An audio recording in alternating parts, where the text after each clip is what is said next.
आपण ମାନଙ୍କୁ ଆଉ ଗୋଟେ ଭିଡ଼ିଓ ସ୍ୱାଗତ। ଆପଣମାନେ ଦେଖିପାରୁଥିବେ ଓ ଡବଲ ଏସ୍ ଦ୍ୱାରା ଗୋଟିଏ ନୋଟିସ୍ ଆସିଛି।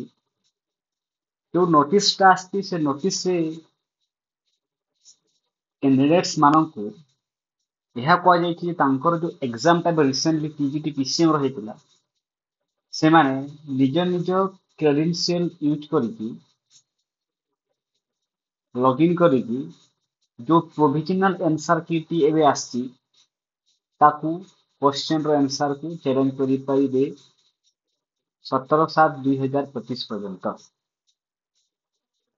ଯଦି କାହାର ଅବଜେକ୍ସନ ଅଛି ସେମାନେ ଏହି ଷ୍ଟିପୁଲେଟେଡ୍ ଟାଇମ୍ ଯୋଉଟାକି 17/7/2025 ମଧ୍ୟରେ କମିଶନ ଆଗରେ ଜଣାଇବେ।